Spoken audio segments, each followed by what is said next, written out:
What I love about being an actor is I get to inhabit and experience all the different parts of myself and honor all the different parts of myself, the foolish, playful, silly parts, as well as the high-minded, kind of spiritually, longing parts, and the lover, the warrior, the thief. It's just such a great profession, such a lucky profession. The Amazing Spider-Man, Peter Parker. Just let me go. Is that a knife? Is that a real knife? Yes, it's a real knife. My weakness, it's small knives. Just let me go. Anything but knives! Oh, it's so simple. That was cool. What the hell is this? Webbing that I developed myself. I don't think you really want to know. Come on, let me go. It was daunting because I know what it means to me. I know what that character means to me.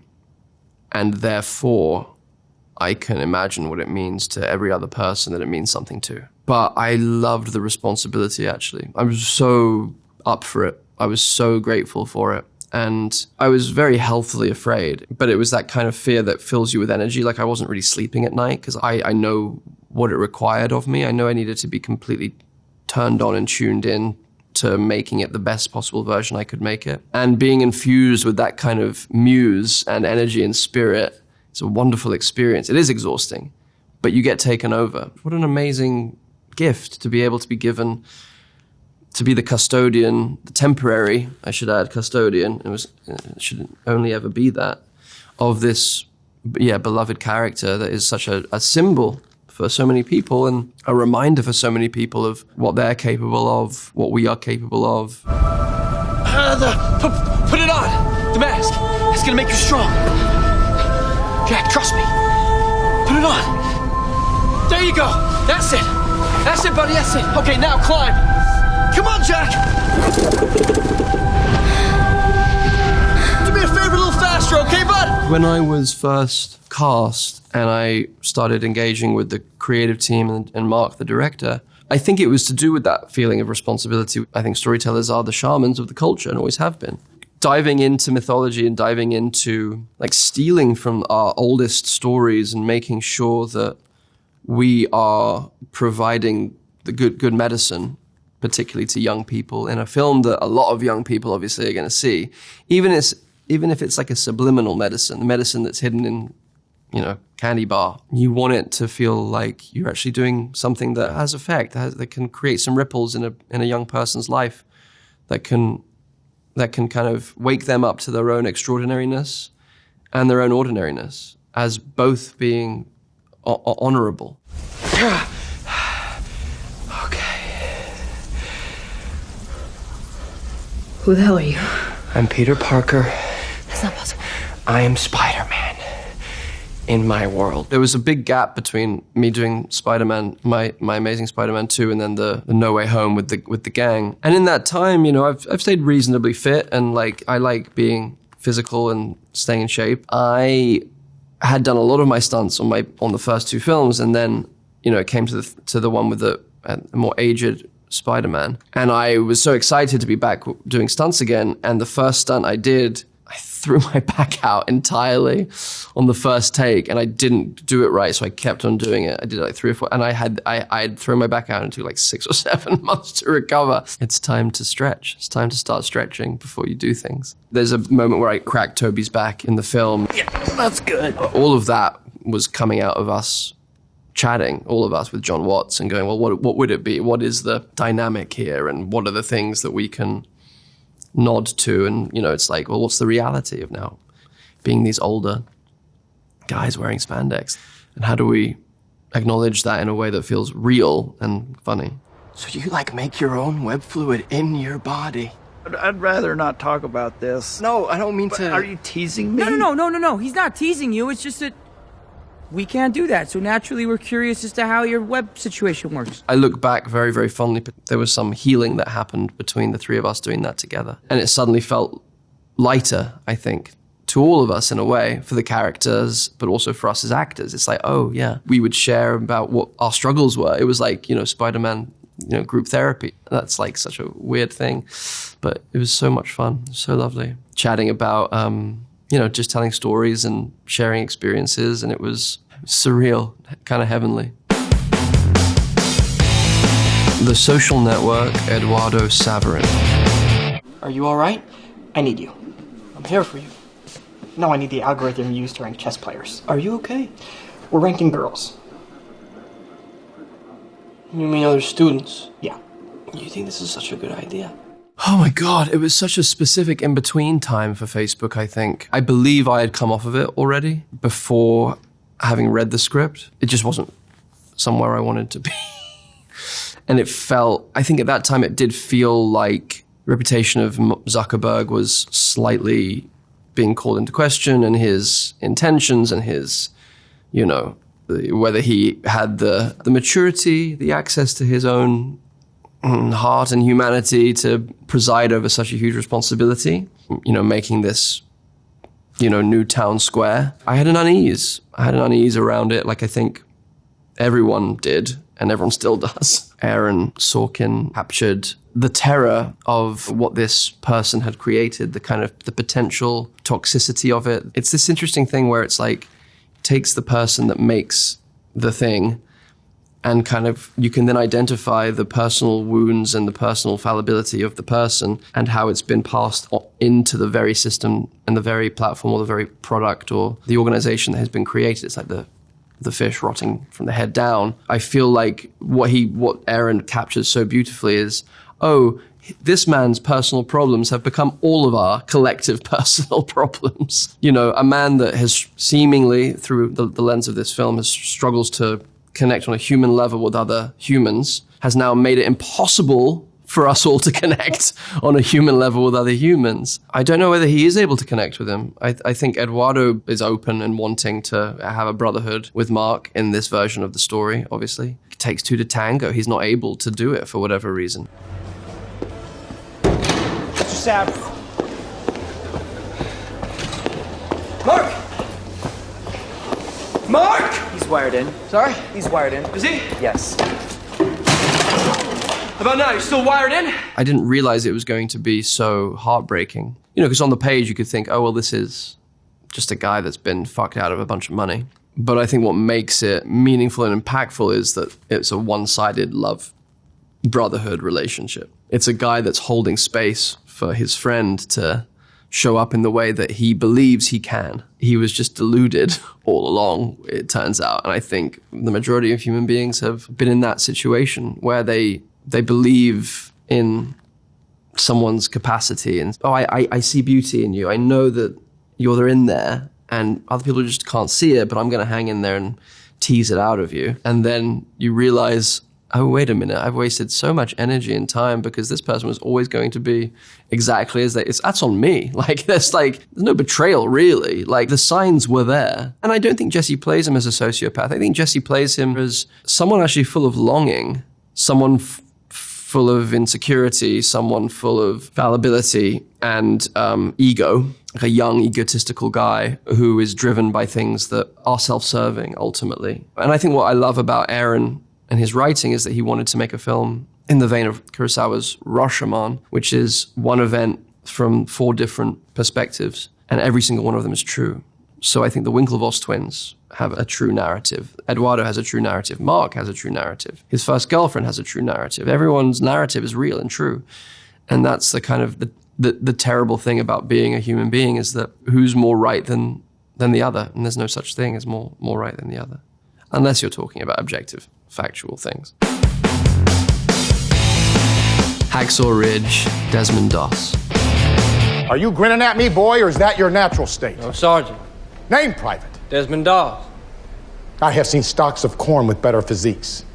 Makes me want to pull an ear off, Private. Can you carry your weight? Yes, Sergeant. Should be easy for you then. Corporal. Sergeant. Make sure you keep this man away from strong winds. Yes, Sergeant. Desmond Doss was a simple man, really devoted religious man. He was a pacifist, and he was also full of vigor and passion to serve during World War II. But as a pacifist, he wasn't a wimp, but he was someone that just didn't believe that physical violence was the answer ever. And he managed to save, I believe it was 70 to 71, 72 of his American fellow servicemen. And he saved a bunch of Japanese soldiers as well. He dragged them all to the edge of this ridge and fashioned a kind of harness and rope and lowered them down. And he did superhuman feats in the name of love for his fellow man. He gives all the glory to his God. But I tell you, there were physically impossible feats that he was doing, because I tried to do them on the day. I couldn't do it twice. But the necessity is like what happens when the strength that enters the body of a mother who has to lift a car suddenly off of their dying child. It's that kind of inspiration that this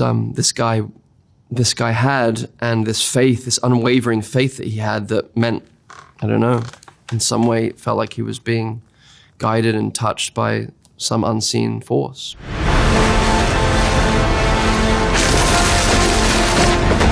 My brother is a doctor, so it felt like I was honoring both of them in my mother in her gentle care for everyone that she came across, and my brother in his devotion to healing people and to keeping people alive. The never enoughness of that profession, like it's what one has to do in order to survive that and to keep going, and not to fall into despair if something goes wrong or a mistake is made or you feel like you could have done more.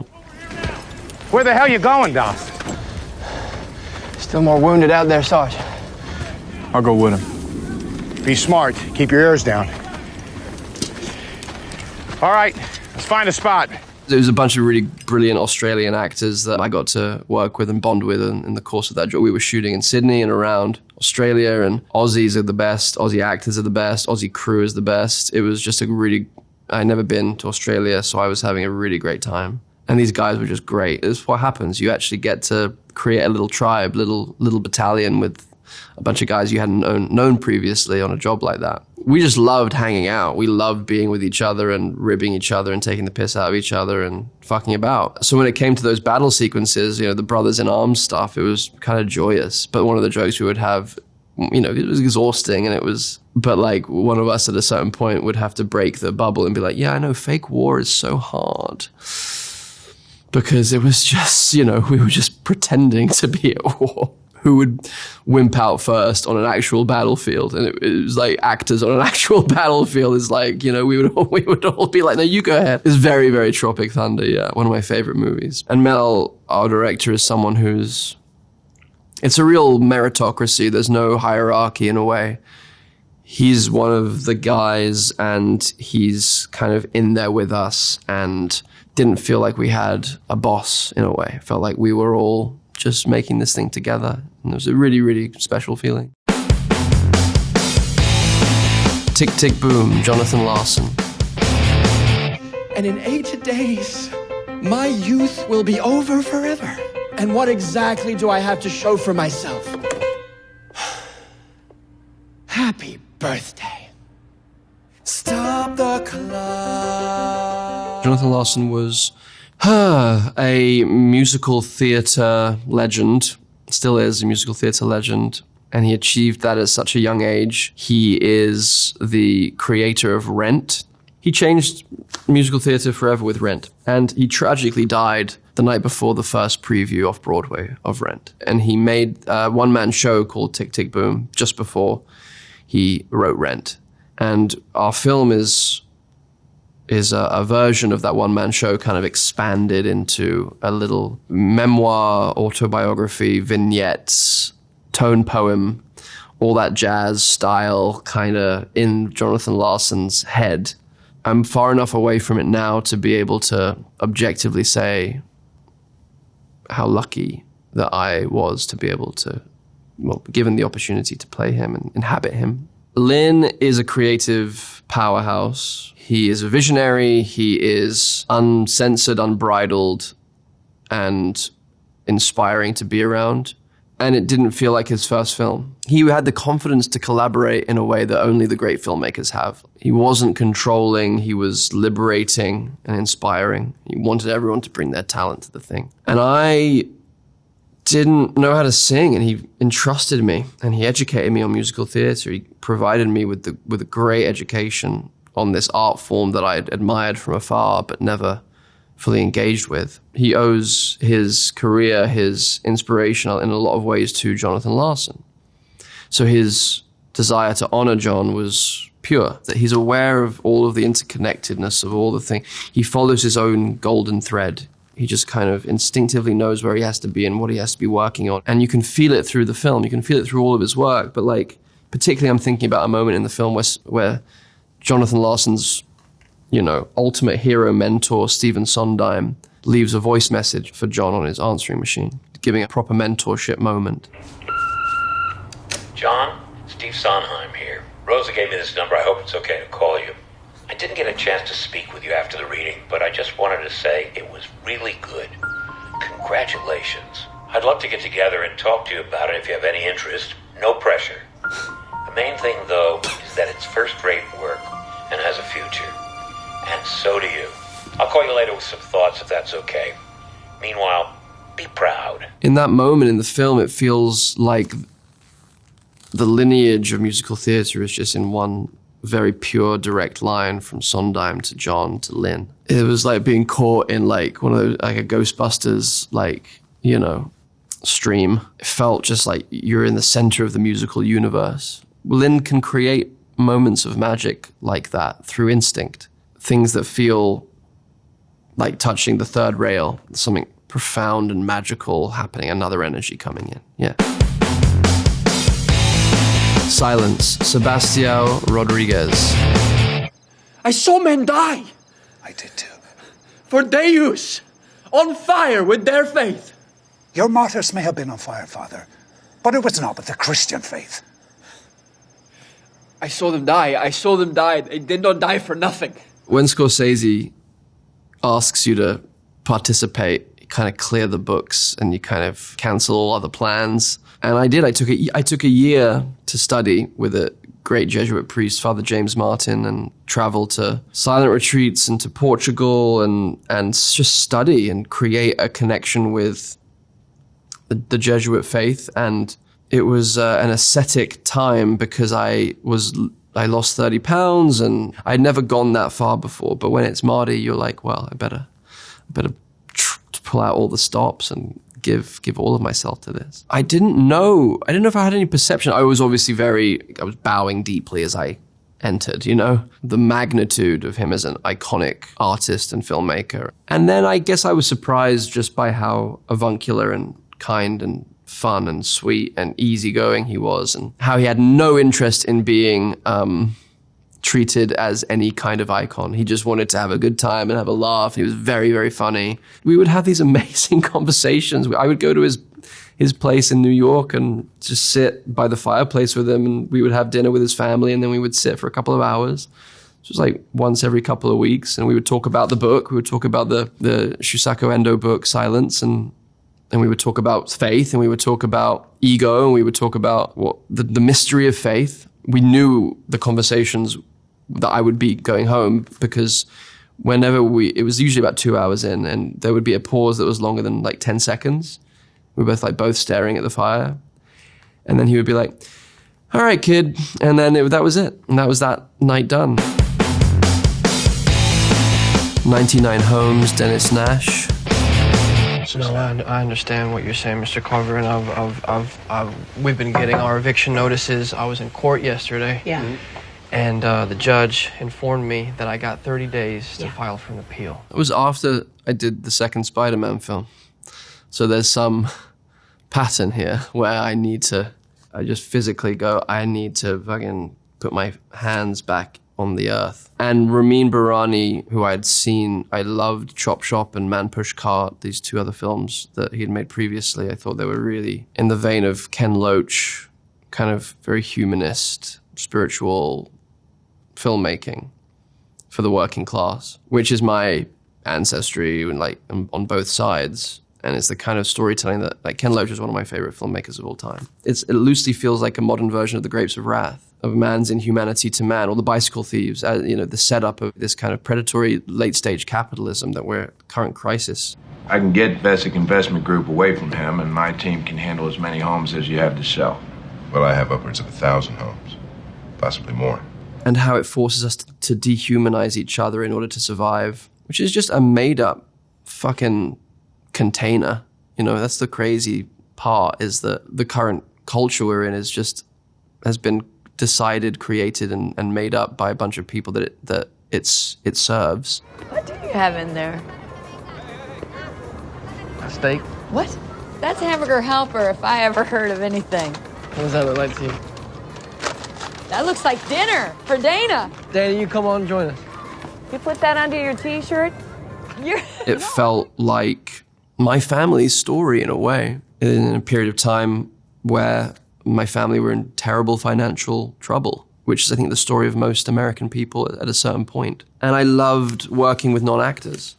I loved working with actors who had been foreclosed on, who had had their homes taken. Felt like a privilege to be able to meet these people, research with these people, do our best to try and reflect their experiences, combined with our own personal experiences. It just felt like a real privilege. Yeah, I think it's a survival thing, you know, for the character Dennis. It's eat or be eaten. If you have to, you know, take a bulldozer to your neighbor's house in order to feed your own family, you know, I don't know a man or a woman that wouldn't do the same if it was survival. It doesn't call into question our humanity, actually. It calls into question the lack of humanity in these systems that have been created and in the systems that we all have to function in to survive. Under the Silver Lake, Sam. Hey, can I ask you a question? Yes. You ever see her around? Sarah. Yeah, you know what happened to her? Inspired by After Hours in a way, Under the Silver Lake. That was one of the films on David Robert Mitchell's film watch list for me to prep. He was like, you need to see it After Hours. I'm like, of course, I'll see it again. But like, it's very, like, it feels that what is real, what is not real. I was in Australia, I just finished Hacksaw Ridge, and I was tired of playing religious, spiritually, like, men trying to transcend. And then I took a 2-week break and I drove up the coast to Byron Bay, just a solo surf trip. My agents had sent me, they said, hey, have you seen It Follows? And I was like, I have no desire to see It Follows because I'm a scaredy cat and I don't like scary films. And I hear it's like reinventing the horror genre. And they were like, well, we think you're gonna like it. And I loved it. It was inventive and terrifying and thematically fascinating and tonally fascinating and just a proper filmmaker. Why do we just assume that all of this infrastructure and entertainment and open information that is beaming all over the place, all the time, into every single home on the planet is exactly what we're told it is? Down a rabbit hole of no meaning, maybe, or a question mark, I don't know. And I loved it. It just felt like the Goonies to me. It felt like a guy that's too old to still wanting to be a Goonie, still trying to chase some mysterious treasure with a map found in a Wheaties box or whatever. It read like unlike anything else I'd ever read, and it was 160 pages and had ciphers in the script and had images and like marketing stuff within. I was like, I just love this guy and I just want to play with him. It just felt like, again, just this kind of pendulum swing to something very, very different. Death of a Salesman, Biff Loman. Mike Nichols had asked me after seeing The Social Network to play Biff in Death of a Salesman with Phil Hoffman and Linda Emond. I suppose it could be seen as a bit of a left field choice. It felt grounding. I don't know how to explain it apart from it felt really grounding. I think particularly because I knew I was about to go off on a big international press tour and that my life was about to change. It felt like an instinctive thing. I was like, I need to just ground. The essence, the essential purpose that brought me into this work in the first place, which is theatre. It's about the play. The play's the thing. It's not about the actors. It's much more satisfying getting into a deep conversation about Death of a Salesman or about Angels in America. That's just what turns me on more. Yeah, he's one of my favorite actors, Phil, and always will be. He was this rigorous pursuer of truth. There was no bells and whistles. It was, what's the truest thing here? And it's so weird because his performances are so full of bells and whistles. They all emanate from a place of truth. He's an actor that can create things that are as real as reality in the way that they are stranger than fiction. He had one of those hearts and one of those souls that when it was revealed to us as an audience, when it was revealed to us as actors playing with him, it was just the purest spirit, full of the purest longings of what it is to be a human being. He was a creative powerhouse. To be able to pretend that he was my father and to wrestle with him in that way, in that kind of fierce way every night for however long we made that play, whew, you know, a privilege, like a big privilege of my life. Boy A, Jack Burridge. I'm told you've been to prison a couple of times. Yeah, but I mean... Listen, I only bring it up to reassure you that your secret's safe, all right? I believe a man deserves a second chance. I also believe in his right to privacy. So, mum's the word. God, it was such an interesting thing. It was the second film I made, and I was so young and I was so inexperienced. And with John Crowley, who directed We Live in Time, we've been wanting to work together since. Felt again in the realm of a Ken Loach film. Felt like a humanist kind of film. And it's a question of whether we can change, whether we can reform. What's a proportionate response to things we do as children, even if they are as terrifying as murder? And I think for me, it was very clear what my intention was with the character was that he absolutely did deserve a second chance. And he was entirely reformed and was no longer a threat. He knows what damage he can cause. And he never, ever wants to risk causing damage to another person in any way again. His experience as a young person gives him more humanity, more access to his own humanity than other people that haven't brushed up against their own capacities in that way. You know, it's one of those moments where you kind of go, it feels like a dream. It genuinely feels like a dream. You have fantasies that you kind of like, as you're going to sleep, you kind of go, oh, if I ever win a BAFTA or an Oscar, or like, oh yeah, I would do this and I would say that. But that's all it is. It's a fantasy. I don't think there was ever a part of me that was like, this is going to happen. You know, a lot of actors have that feeling of like, oh, I know where I'm heading. And I'm like, I have no idea where I'm heading. I don't even think I have anything to offer. In that moment, I was addled with insecurities and like doubt and like imposter syndrome. And I still am to a degree. I don't think that ever goes away. But that moment was quite spectacular. It felt like an embrace. We all long for that. We all want to belong. We all want to feel accepted. We all want to feel like we're adding something of value to people's lives or to the culture or to our community. And in that moment, it was total. It felt total. Angels in America, Prior Walter.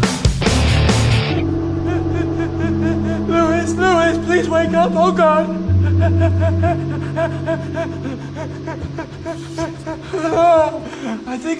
I think something horrible is wrong with me. I can't breathe. I'm calling the ambulance. No, wait, Are you fucking crazy? Oh God, you're on fire. Your head is on fire. I'm now far enough removed from it to be able to ask the same thing and kind of look back and go, I don't know how that, because I didn't miss a show and neither did Nathan Lane. It's more remarkable that Nathan didn't miss the show because he's slightly older and the stamina that required from him. There's some other energy that comes. And I remember there were nights and days on Angels where I would wake up and want to cry because I'm like, I don't know how. Like literally like I'm on the verge of a physical nervous system failure breakdown. And there was one particular person, a mentor of mine, a teacher of mine that I would call and I would say, hey, I'm really worried about myself. I'm worried that I actually can't, that I'm going to fall over on stage. And she would always say, lean back, give it to the spirits, give it to God, give it to your higher power, give it to the invisible forces that have put you in this position to serve. I survived and did it. And those were probably the better shows because I was out of the way. So I think there's some other energy that comes when you're in the right place in the right time and you're intentional and you want to actually, I don't know what it is. There's some other thing that brings you to the place and through difficulty in order to deliver the message. And I would pray every night, genuinely. I'd be on stage after my vocal physical warm-up, just before people started to come in, and I would pray to the spirits of the people lost during that. I would say, come on in, come and get some healing. There's a bunch of people coming in to the theater that will be bringing you all in too, like family members, friends, lovers. And then you just kind of go, okay, let's see what happens tonight, because I don't know how to do it tonight. And I feel that way about Desmond Doss. I feel that way about Jonathan Larson. I feel that way about Father Rodriguez in Silence. Even, you know, my character in Under the Silver Lake, he was filled with some spirit calling him and pulling him into his life towards some mystery or some destiny. We Live in Time, Tobias Durand. There is something that your daddy and I... There's something that Mummy and me want to... We want to talk to you about. It's a bit serious, though. Yeah. I play a character called Tobias Durand, and he is a draw between the lines guy at the beginning of the film. He's someone that does not want to rock the boat. He is someone that thinks, mistakenly, that if he behaves well, according to society's values, he will be rewarded. And it's not true. He finds himself deadened, numbed, without any vitality in his life at the beginning of this story, in a marriage that isn't working. And suddenly he's being given a second chance of being courageous and brave in his life. It becomes an adventure. I hadn't worked for a year, and because I was knackered after Angels in America and the spirit of Jonathan Larson kind of like pulling me around. And then We Live in Time came along, and I was like, oh, maybe this can just be a gentle, nice thing that I can go and do. And as soon as I was there, it was like, no, you're back. Like, it was suddenly like the spirits of that film started to just kind of like pull at me. And I was like, oh my God, this is for my dad. My dad has been through this exact fucking experience. I have friends who are going through similar experiences. I've been there. I'm like, oh, suddenly it's like, okay, great. The muses are back. It's never me. I'm just like, I will fucking try and put shape to the things that you're trying to put into the world. What a privilege. I've been used. I've been used by whatever those good muses are that want their voice in the world. What's happened to my underwear? Oh, I literally have no idea. So sorry, but do we know each other? Yeah, no. Even the harder, more emotionally full, challenging, vulnerable scenes were very pleasurable with her. And she was surprised at that. She was like, that shouldn't have been fun. And I'm like, well, you are the kind of the brush and the color, but the person holding, or the force holding the brush is not you. You're just being moved. It's so beautiful when you get to do that, because it requires another actor to do that with you. And she's someone that is so talented that she trusts her own instrument. Letting go is the best. So when you can let go with your fellow scene partner, oh, it's heaven. But that requires a lot of trust and safety, and knowing that the other person is not judging you.